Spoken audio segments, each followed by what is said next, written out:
Okay. Well, it's nice to meet you. Let me tell you why I was really excited about this conversation because you mentioned the too much, not enough narrative in a way that tells me you believe we all carry this. And I believe that too. It's not hard for me to get people to see the too muchness, like when they're feeling like they're too much, but it's kind of hard sometimes for me to get people to see where they're feeling not enough and how that drives so much of their behavior. And I love that you work in attachment patterns because that's obviously where that comes from. So I'm so excited because I have a lot of personal experience with figuring this shit out for myself because that not enough, I recognized. Look at me projecting my shit onto other people. I recognized my own too muchness for sure, but the not enough is so much quieter for me. Like, I had to realize how little trust I had in myself because I'm not enough. So I had to realize, like, girl, you're enough. Like, what? No matter what comes, I would live in this constant state of fear over everything. There wasn't anything I wasn't afraid of because, well, I might die if that happens, you know? So, Yeah. what is your backstory? How did you come to this work? Oh, backstory. So if I take it way back, because I will, I think it's important. In in my household when I grew up, I was the only girl and I was the youngest. I had two older brothers and then my dad. And my dad, it was a very patriarchal household. And so the boys were enough just because they were boys. But very early on, I realized that as a female growing up in that house, I had to prove my worth. Mm, And so I was constantly doing things to try to gain his approval, gain his love. And at one point, I was about maybe 6 years old the first time I witnessed my father hit my mother. mm, And what it did for me was it was over a fight over my oldest brother and him going out. And what happened in that moment was a fracture. And it was where this man who was supposed to be the protector became the abuser, right? He became the one that I also had to fear. So there was this confusion and this internal conflict going on. But then I also had the conflict of why didn't my mother do anything? Why didn't she defend herself? Why didn't she stop it? And so that whole just situation kind of started this turmoil and really is the earliest memory I can say that I have of just feeling completely disconnected and in that moment completely not enough. I wasn't enough to stop it. I wasn't enough to protect my mom. I wasn't enough to protect me. And so, just losing that power and then also realizing that I had to be tough and strong or I wasn't going to be able to survive, right? And so there was that constant striving to be tougher, to be more, to do more. And mm. so from there, it kind of just projected forward. And as I grew through life, I feel like, with all the work that I've done and through the Heart Math Institute, we find that our emotions actually lead our logical thoughts. And so it's not the other way around, which we typically believe. And so emotionally, when something happens and you get a feeling for it, then you're constantly looking for facts to Yes. verify, right? Yes. Situation. Yeah. So throughout my life, that's what I consistently did. And I started to build this narrative and this story. And I ended up going into the military when I graduated high school and I was Mm, in the Air Force and I was in during 9/11. And everything that I witnessed, even in the military, was the same thing, like women having to prove and perform and always be on and protect ourselves. Right. mhm. And then that you're never enough no matter what you do. And that kind of just followed me into the corporate sector. And I got my degree in psychology because I really wanted to better understand my own mind and Yeah. how it worked. And, that's kind of all she wrote when I ended up in corporate. So I got out of the military, ended up in corporate, and that was really like the proving, performing, Oh, always yes. on. And then the other thing there was constantly seeking out toxic relationships for the duality, right? Because I could defend myself. So finding those relationships that would allow me to prove that I was strong enough, that I was worthy, that I could defend myself against this person. Mhm. And until I was able to see those patterns, then I was able to interrupt them and break those cycles, right? But there was a lot of deeper work that happened. And in corporate, I really, I went through a phase where I really blamed corporate for my burnout, Oh, and I was yeah. like in 8 years of burnout, right? So Yeah. being in corporate for 17 years, being super successful, the last 11, doing working with Fortune 500, Fortune 1000 companies, and really there was this competition too. So the other thing I talk about is too much, not enough, but it's also the lie that women are here to compete with each other. Like we've been so conditioned to believe this versus like if we look at it that when we are all helping each other rise and we are able to reconnect with our radiance, then we actually become a sunrise. And there's room for everyone in a sunrise where a spotlight, that scarcity mindset, only so many people can fit under a Ooh, I spotlight, like right? that. Yeah. And so really that idea that, it's not we're not here to compete. We're here to help each other rise. And the more women that we can help see that, more women that can overcome and awaken from this too much, not enough oscillation, then we really can start to shift the perspective and the evolution of where we're going in the world, right? And so all that to say, I ended up burning myself out. At one point, I'm on a hospital bed. I'm getting an emergency C-section. My Oh, cervix ruptured. I'm bleeding out. And I'm taking I all I could think of was jumping on the phone and calling this client that I had been working so long to secure. And it was the meeting. The board of directors was going to be on, everyone who was somebody, and I was ready for the close, and it was worth millions of dollars. And I in that moment, I lost 4 pints of blood from my home to the hospital. I don't know if I'm gonna make it, if my baby's gonna make it, and I'm literally thinking about this deal. And the fact, after the fact, you think, there was no one that I could have called to help me. And it wasn't because there wasn't women out there who were amazing or who wouldn't have helped me, or yeah, but I was so conditioned in that, like, we're competing against each other yep. that I couldn't even think to reach out to anyone. So I had that happen. That was a big moment, but it wasn't the aha. I still went back and worked and went, in a corporate and kept working and working. And at one point, my doctor said, she was a woman, and she said, Elizabeth, if you don't make time for your wellness, you'll be forced to make time for your illness. And I was like, "Pfft, you don't know what you're talking You're like, about." Then, yeah, get exactly. take your little Yeah, woo-woo get out ass of here. out of here. Yes, like, I've worked so hard to get to this Yes. point, like, and even the thought of leaving corporate was like, "No way." Like, "Are you kidding me?" Like, I'm in leadership, like, I'm in sales, like, this is it. Like, I built this identity. I'm making crazy money, like, Yeah. this is awesome. And I'm proving to my kids that I'm worthy. I'm proving to my dad I'm worthy. This is Yeah. the first time ever proud of me. Like, so I'm just like, I'm doing it. It's not stopping. Then my body starts to shut down. At one point, I'm walking through the airport, full pain, my legs give out, have no idea what's going on, and at this point, I'm pregnant with my daughter, Mm. and I'm just like, I end up going to the hospital, they check me, everything, and they're like, "We can't find anything." I get on that plane, I go to New York, I close the deal, I come back, I end up having a full system shutdown and my nervous system collapse. And the doctors are like, "We can't find anything wrong with you. It's fibromyalgia." Like they couldn't diagnose it. Then it was like, "Oh, you have Raynaud syndrome," which is where your body thinks you have frostbite and they believe it's stress induced. And so your fingers, I have pictures, like my fingers and toes turn blue, they're purple, like it was really bad. And Holy then shit. I had, anxiety, depression, and all these things. But on the outside, to everyone else, I looked like I was doing it. Like I looked fit. I was, I was always dolled up. I was, the epitome of what you were supposed to look like on the Yeah. outside.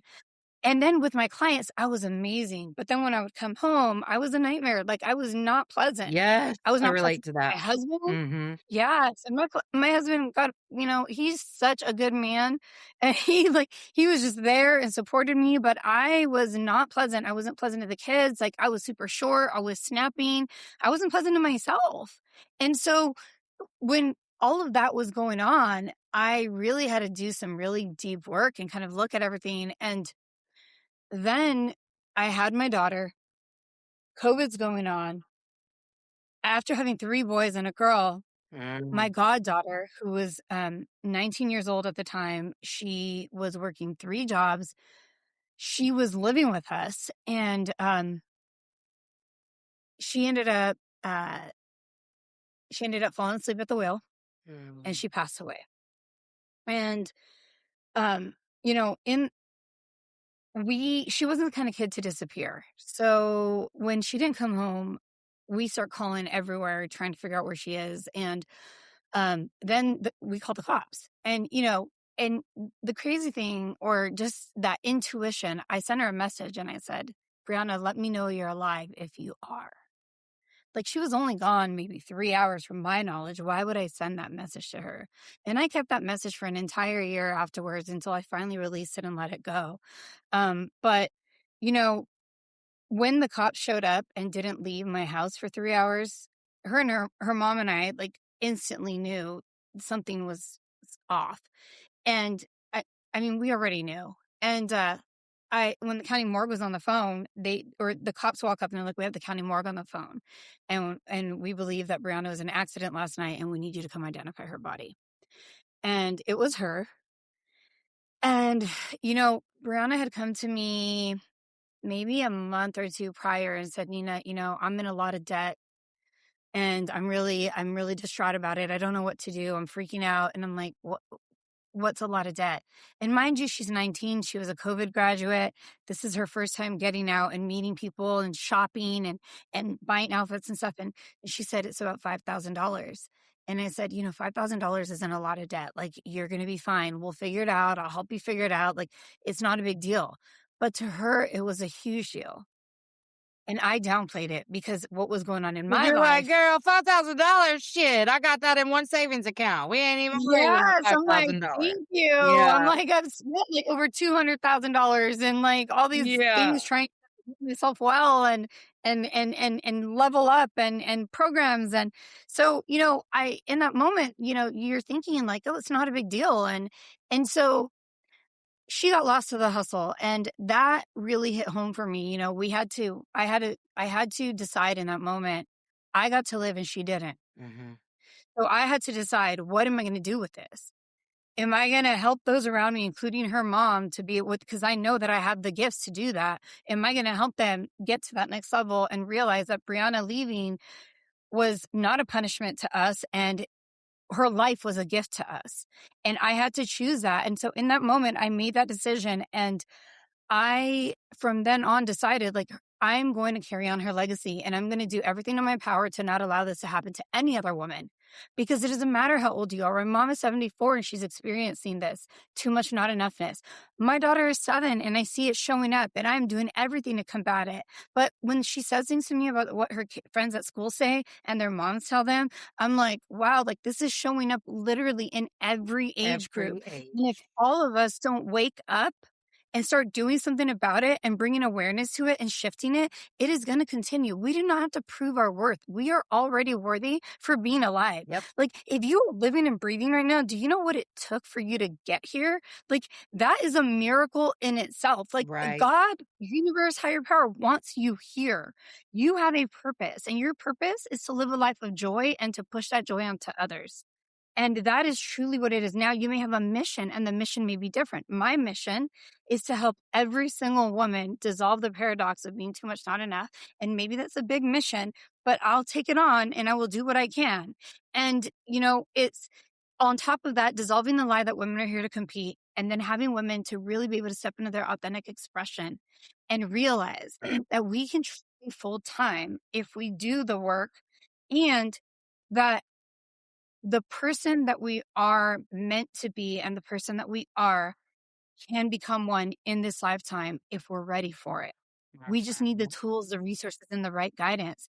And so after that happened with Brianna, and then looking at my daughter at about 9 months old and just sitting there and really thinking, I cannot continue to do what I'm doing, because what happened to Brianna is not the end of the story. And if I don't want my daughter also to end up going through a similar situation, she needs to see that mom prioritizes her legacy, which are her children and her life and her happiness and her joy, and making this world a better place over the grind and the hustle. And she needs to see that mom already believes that she's worthy and that mom Mhm. loves herself as she is. And that was a defining moment that I said, enough is enough. We can have it all. Women are told that we can't have it all. We can have it all. It's just we get to redefine what all looks like. Right. It's not what we've been told all is. It's what we believe. to be all for us. And that is really where the rise of the Radiant CEO came from. It was like, I'm going to reclaim it, because forever after I started my business, I was like, I'm not going to say I'm a CEO. Like, it felt too masculine. Like, I'm not a CEO. And I am like, no, I'm the Radiant CEO. I am the chief emotional officer of my life. Mhm. And it is my responsibility to regulate my emotions in life, leadership, and business. And then carry on, and that's where the rise of the Radiant CEO movement came from.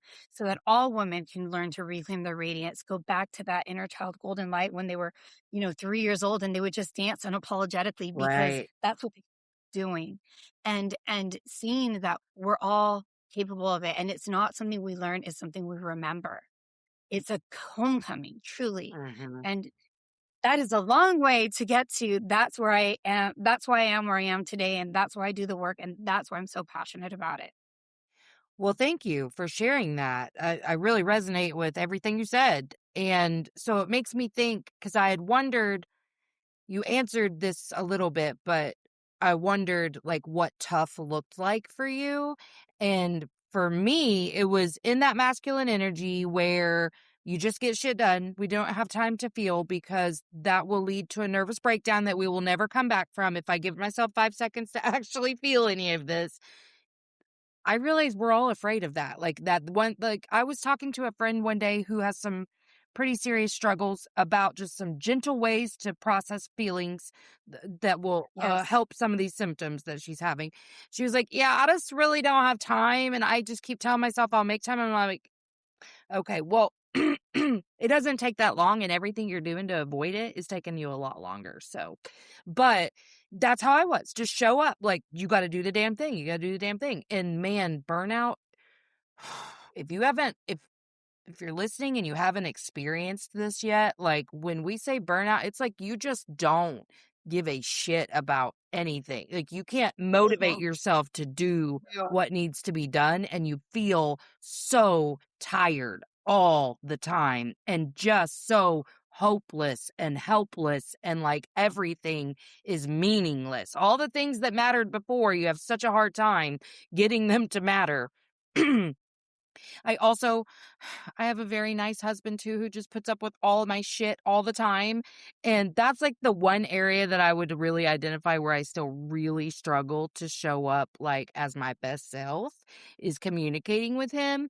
But I was such a people pleaser and so afraid of confrontation in public that I would freeze or fawn. And then I'd come home and I'd take Mhm. everything out on my family. My kids, everything they did agitated the shit out of me. Like Yep. everything. You're having a Yep. normal human feeling. Well, too bad. It's too much for me. Okay, go talk to Yep. someone else about it for the love of Christ. What do you want me to do about it? So, obviously I've had to work through a lot of regret about the younger years of the children, but I totally resonate with what you're saying. What are other ways that you showed up tough? Like other ways that we haven't already said that like you were not soft. You didn't know how to be in touch with yourself. I didn't. And so, and I'm gonna, I'm gonna preface. n- n- I guess it's not prefacing it because we already started the conversation, but I will say I am a very, very open book. And I believe that I've experienced and I continue to experience, because the reality here is that life is never going to stop lifing.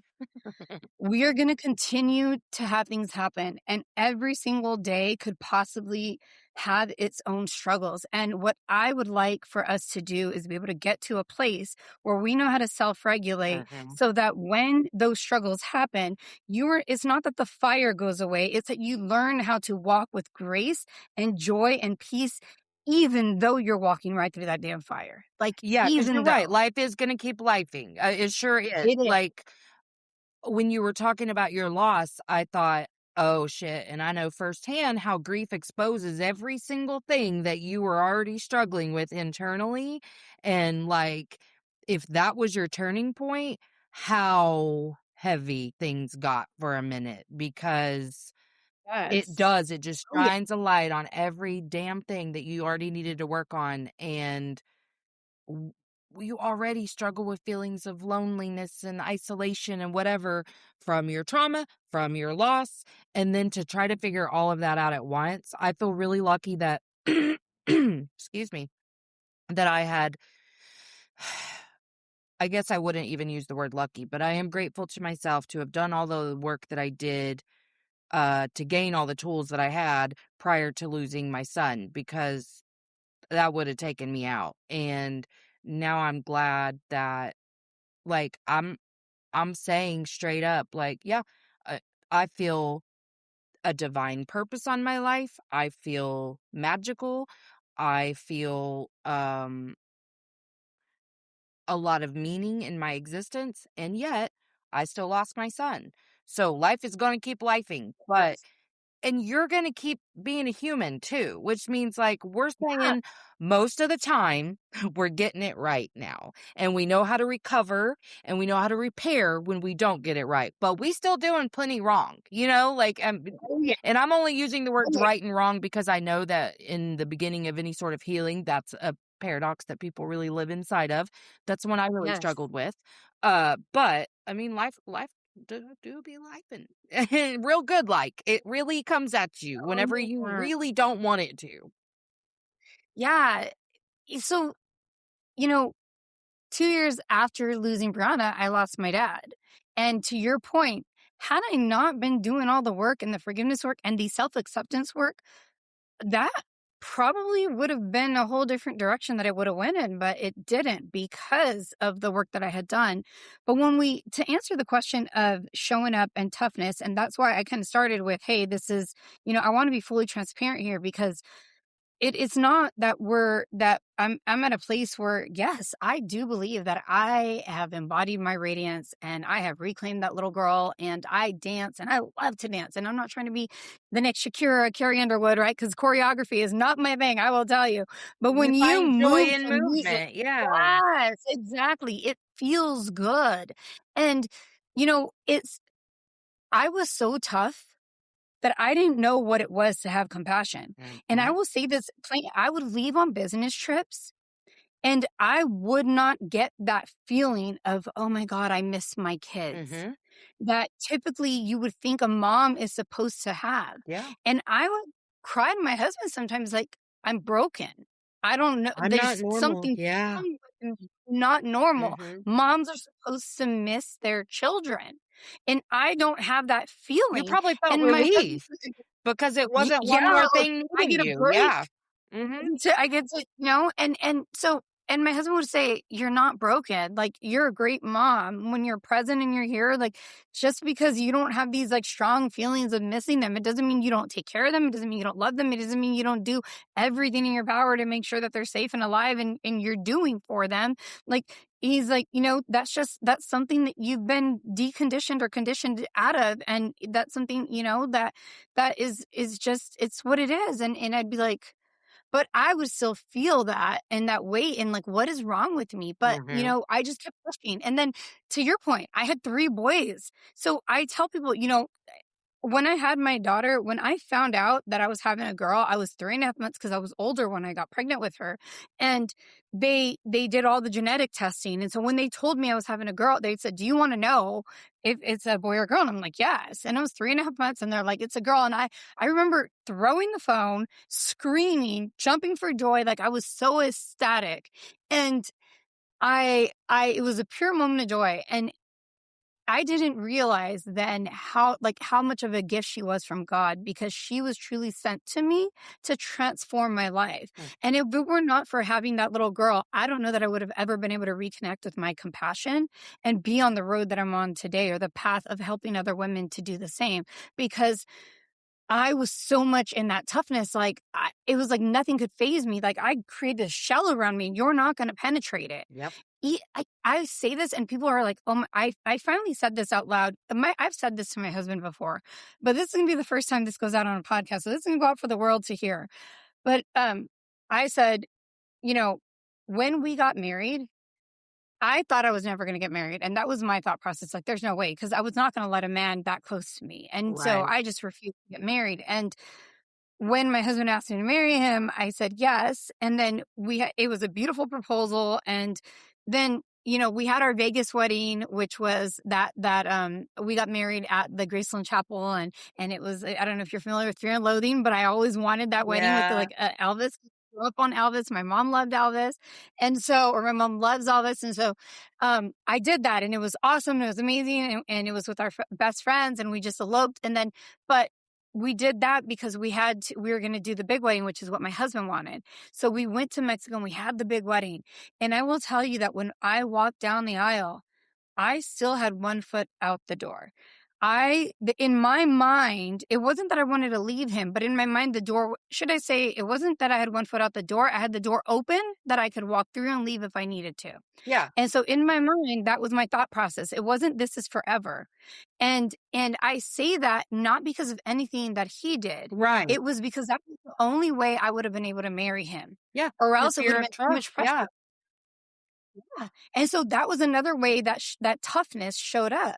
And so now it's like, I can't even imagine my life without this man. And granted, if it ever happened, my joy comes from me. Yeah. So I would be okay. But like, he's, like we've done an amazing job at co-creating this life together and building this amazing life that I can't even imagine what it would be like if he wasn't in it. Yeah. But in that moment, when we got married in 2019, I still had that thought process. And because he knew that, I was transparent with him. And because he knew it and he still accepted it, like that just made me love him even more. Yeah.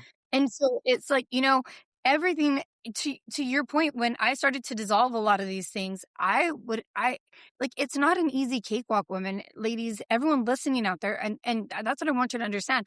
I would literally come home from dropping the kids off at school and sit on my couch. And this is after we moved to my dream house from California to Arizona, and, 360 mountain views. We're on 1.5 acres. There's wildlife. There's all these beautiful saguaro cactus and trees and vegetation. And, the sun rises on the east and sets on the west and all these great things. You would think like I should have been super ecstatic.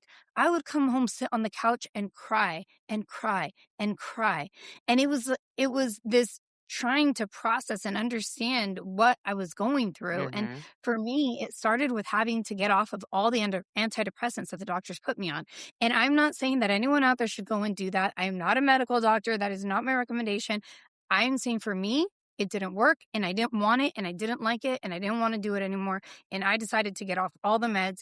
And I will say that I am completely medication free right now, in spite of all the things that they've diagnosed me with, and I am thriving. And so from that perspective, holistically, I have learned the supplementation, I have learned the meditation practices, I've learned the breathwork practices, and that's why I went on this whole journey. That is why I got certified through the Heart Math Institute. That's why I learned heart mind coherence. That's why I learned heart-centered breathing, emotional replacement. I learned, different movements to regulate the nervous system. I went down the whole path of learning all about the nervous system and how it works and how we store information and how trauma is stored in the body and how we can move that through and all of these different things, because the reality is, yes, it's freaking scary when we have shit that we know is there and we have to work through it. But guess what? If you just do it a little bit at a time, sometimes that freaking can of worms is going to get opened and you're going to have to go all the way and you're going to have to figure it out. But that's why having a support system, that's why working with other women, that's why finding coaches, that's why finding someone that can support you, that is aligned with you, that resonates with you in your journey is so important, because it's not meant to be done alone, and you don't have to do it. And you're not the only one out there going through it. I promise you. Like, we are all shit. Like, again, my dad died and my brother got shot 8 times in a robbery. And I was the one that made all the decisions that kept him alive. So imagine that weight on you. Like, any decision that you make could potentially be the wrong one and you could potentially get blamed. But it was like, I'm going to take this on because I was the most regulated person to do that. And so the practices that I've learned and all of the work, and even with sound frequencies, and I would say like the last biggest hurdle that showed up for me was the ADHD and the being neurodivergent. They had me on 40 milligrams of Vyvanse and 30 milligrams of Adderall, which is literally the highest legal dose that you can give to somebody of my staff daily. and I still wasn't getting shit done. Well, guess what? Because you When you do wasn't the work, you realize, yeah, you were yeah, dysregulated. I was completely dysregulated. Yep. And my son, I ended up my 14-year-old, I flipped out on him on my son's birthday, my 8-year-old's birthday. That was on June 22nd. And that was the final draw for me for the ADD meds. I said, I have to figure this out. I figured out everything else. I'm going to figure this out because I cannot show up for my family like this. Like, I am being a douchebag. Because you were Like, in I that don't even, constant state of yeah, hyperarousal from the yes, stimulants. Yes. yes, I had an yes, experience like that on phentermine. I literally was just taking it for the energy. I mean, of course I lost weight, but I really didn't give a shit about that. But I took it for the energy because I was dysregulated, so my sleep was off and whatever, and I just loved that I could wake up and be ready to go. And damn, yeah, dude, I was a fucking psycho. I was such a yes. psycho. I finally had to be like, you could be a little more tired. Like, you're gonna have to be tired because this isn't working. You are fucking losing your shit at all times. Yeah, yeah.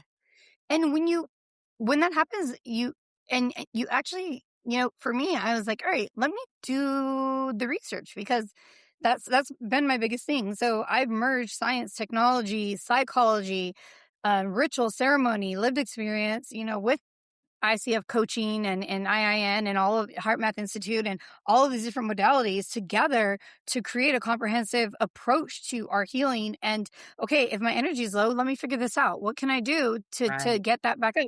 How can I use sound frequencies to help me shift? I ended up getting a brain scan done and ended up finding out that my brain was almost stuck in a constant state of theta.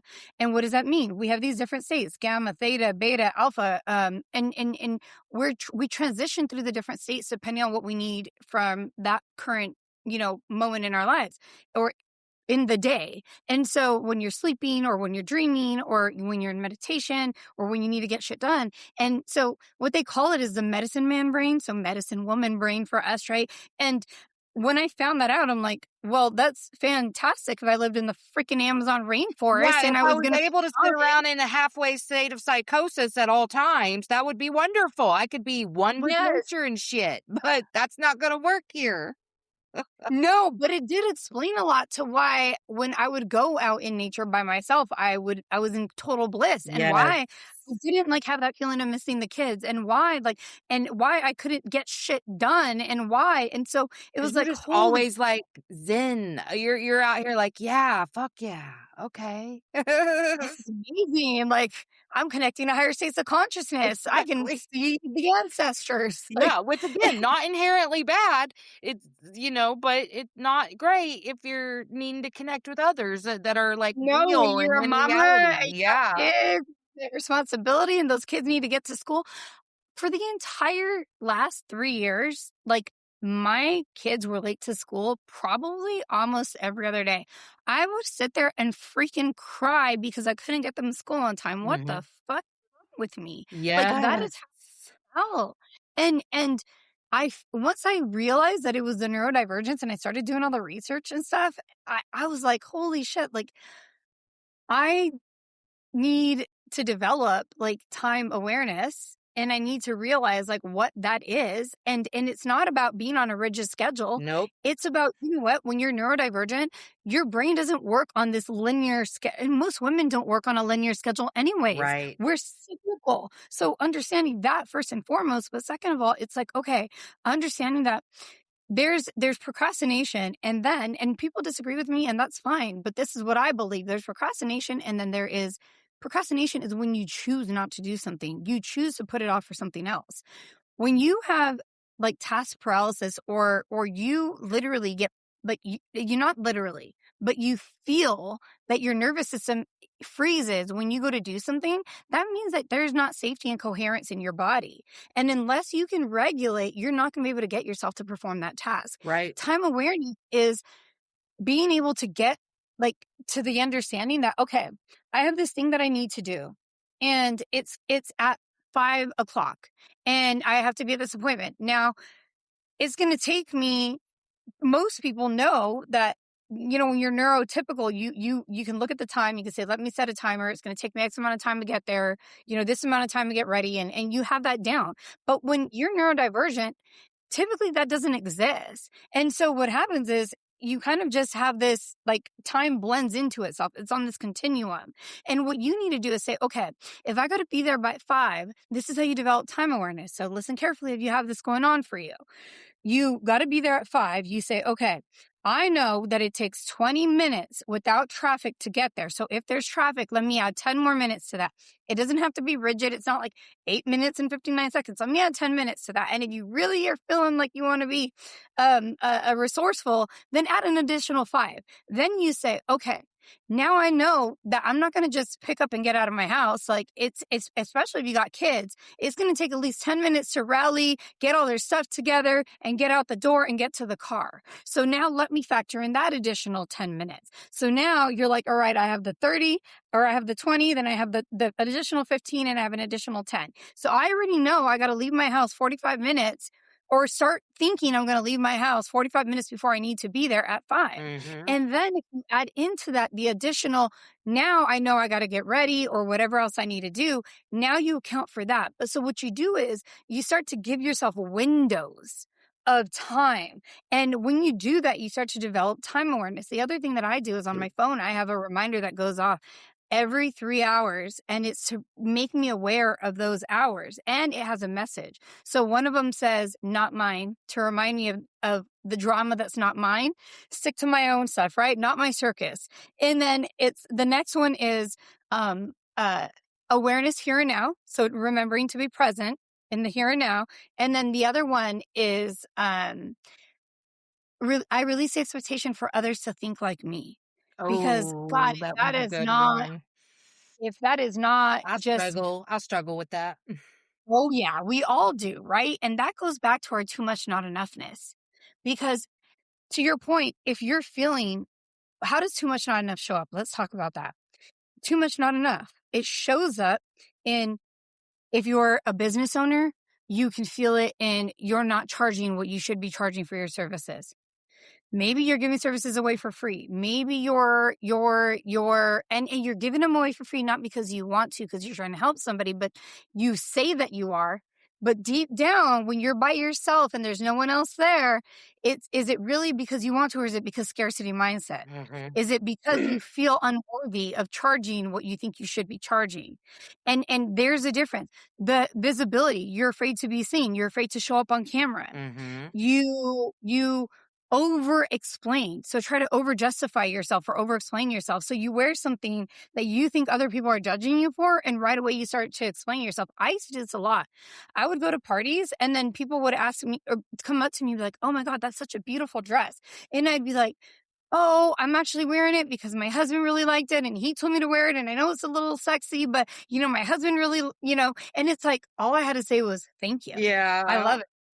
Like, that's it. Like, but you start to over explain because you're trying to validate before or justify. And Mm-hmm. so it shows up like that. How does it show up as a mom? God, it shows up as feeling like, because you're not making their lunch and getting them to school on time Mm-hmm. and making sure you're packing all their stuff the day before, and you don't have the perfect dinner ready when they get home, or and the dishes washed and all the laundry done and all these different things, like, and then showing up for the school parties, as a volunteer, and but you work or you have a business, and so it's this constant feeling of, no matter what you do, you're not meeting the mark because the mark is always rising. Yep. And so it's like you're constantly moving that mark so that you can't get to it. And what we want to do is we want to learn how to trust ourselves again, and we want to learn how to come home to ourselves. And that's how we start to dissolve the paradox. And one of the ways that we can do that, and here's another one that's super, super important, is with tiny, tiny, sustainable, like, actions, things that you can do, that you can make as commitments to yourself, that will allow you to show up for you in a real way. Mm-hmm. So, example, if you've been wanting to go out and walk, but you just feel like, I haven't found the time, set a timer for 3 minutes. At any point. It doesn't matter if you just parked your car and you got somewhere early, or if you just dropped the kids off at school and now you have a few minutes, or if it's first thing in the morning, or you just got home from work, whatever it may be, wherever you find that 3 minutes, you set that timer for 3 minutes and you walk.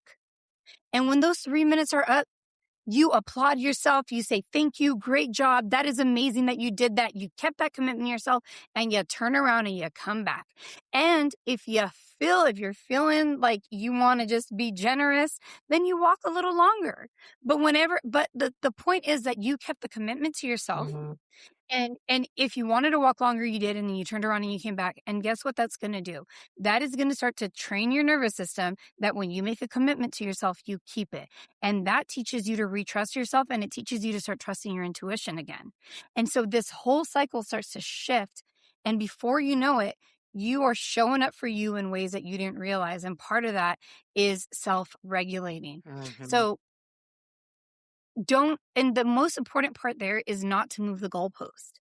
So, like for me, my Yes. goalpost is 7 reps, 7 minutes, seven everything, because it just makes it easy. But if your needs to be 3, because you're just starting out and you want to start working out, do 3 sit-ups. 3. That's Mhm. it. You don't need to do more. You get down, you do those 3 sit-ups, and you say, thank you, thank you, thank you for showing up for you, showing up for me. Thank you for showing up for that commitment. And then later on, you could be like, I'm going to add 3 squats. I'm going to add 3 arm raises. Mhm. But before you know it, it's like, and then if you want to say, hey, I'm going to do 4 this time, boom, you celebrate those 4, but you don't move the goalpost. Keep it Right. at 3. Right. Because then you can always accomplish that. If you move the goalposts, what happens is we get super ambitious, and then we're like, I'm going to do 15 this time. And then if you're like, damn, 15 sounds like a lot. I'm not going to do that. And then you just don't do it. And you're like, oh, I'm a piece of shit. I didn't Yep. do the 15. I didn't da da da. And before you know it, you're back in that oscillation. You're back in the too much, not enough. And that's what we don't want. So again, anything want to make a commitment to, just make it really small and make it achievable, and don't move the goalposts. And that is super, super important. Yeah. Thought. Absolutely. And another small one that gets big results is the easiest thing you can do is commit to not talking shit to yourself or about yourself. Like if you catch yourself thinking something, reframe it. If you catch yourself making a self-deprecating comment, reframe it. That doesn't take a lot of effort. Like you don't even have to you don't have to journal for an hour. Like all the things that are great for you, but you don't have to do all that just to make small changes in how you're thinking about yourself and talking about yourself. That is true. And you know what really helps with that, and what's helped me a lot with that is get if you find it hard, don't try to stop yourself mid thought. Get curious. Instead, ask yourself, I wonder why I'm feeling this way. Mhm. It's like I say, if you see somebody and they instantly trigger you, don't judge yourself for getting triggered. Don't be like, you're Right. such a bad person. Why are you Right. judging them? Because now you're just beating yourself up, right? Right. Instead, say, what? Okay, let me feel this. Cool. I feel like I don't like them just because. Now let me think, why? What is it about them that is triggering me? Mhm. And if you sit there long enough with the curiosity, it will come to you. Every And time. oftentimes it is something that you don't even, you're like, whoa, this is like something from my childhood that happened, or this is something that, like I have to work through, and that's why it's triggering me, and that's why they're triggering me. And so it just look at it like with the curious eyes of that 3-year-old little kid that just has this whole wonder and curiosity in the world. And I think, you know, one of the biggest things that we can do to start to self-regulate, because I mean, this is what I do. This is like, but if I could say one takeaway that I think is really valuable, would be when you first get up in the morning, you first wake up, literally the first thing that you do, lay there. For one, think of one thing that you're grateful for. And for me, it's the fact that I woke up, because you know what? There are a lot of people in this world that did not wake up this morning. They don't get to have one more day today. Their life ended last night. Like, think about that. Like, this is truth. There are people all over the world who lost family members who did not wake up today. So when you think about how special it is that you got to wake up and spend one more day with yourself, with your family, with your children, with the people that you love and you appreciate, it starts to change the way that you really look at life. And there's that, but then breathing. Breathing is free. You don't have to pay for it. Like, it Right. doesn't cost you anything. So if you can just learn to breathe into your diaphragm, you would be amazed. Breathing into your diaphragm is like literally watching your stomach rise and then your chest rise. And most women that I work with can't do this in the beginning. I tell Mhm. them breathe through their diaphragm and you see them like, Yes, yeah. it's like, no, no, no, like full breath. Belly goes up, chest goes up, and then breathe it out with a sigh. Because that auditory stimulates the vibration, stimulates the vagus nerve. And the vagus nerve is what is actually responsible for regulating our nervous system in a sense. And Yeah. so when you learn to work with your body, you learn to self regulate. And so just breathing sounds so small, and it makes all the difference in the world, because once you can learn to really come home to your breath, and this is something you can do silently, it doesn't have to be loud. Box breathing is count breathing. So you breathe in for 4, but starting small, because some women say they start with anxiety, you breathe in for 2, breathe in for 3, and I do 7, because like I said, that's my magic number. But you breathe in for 4, you hold for 4, you breathe out for 4, and hold for 4 on empty. And you do that, and do it like 3 to 4 times, and just feel how your body starts to self-regulate. But if you can get used to doing this in the morning when you're not in a high state, when you're not under a lot of duress, when there's not a lot, most of us are not when we wake up in the morning, when there's not, but if you are, then that's probably especially when you need to do it, Right. right? And so then you can practice doing it before you go into a situation that maybe is a family high stress situation, and it's going to be difficult. Breathe first, work on that breath, work on the regulation, and then you go from there. It's really, really important to learn that. And I would say that the one final one that if I wanted to give here would be heart focused breathing. This is where you envision that you're breathing, and every breath you take is coming in and out of your heart. And what that does is that creates resonance, because your mind has to visualize. So you're making something that is unconscious conscious, and you are making that connection. And so now you're connecting your heart and your mind together. And so that is really helping to bring you into resonance. But the visualization that you are breathing in and out of your heart, and you are really good at visualizing later on, then you can add in like a golden light energy. And then when you breathe out, you're pushing that golden light to everyone around you. And now that's like spreading compassion. And so you start to do these different techniques. And before you know it, like, one at a time, pick one. And once you get really good at that one, layer another one. And if you don't like that one because it just doesn't feel good, then use a different one. But there's these different methods out there that are really easy. And if we can learn them, we can get really good with them. Very And I think true. we are at time. Well, it is awesome to meet you. I've loved having you. Tell us where we can find you. So again, my name is Miss Elizabeth Munoz, and I am known as the Radiance CEO. I'm the founder of Soul Haven and the Soul Haven Foundation. So my website is soulhaven.com, soulhaven.com.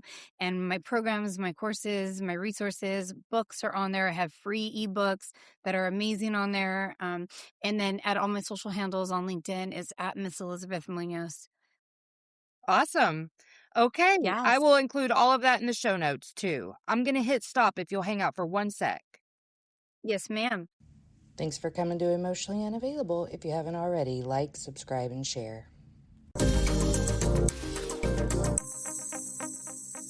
Emotionally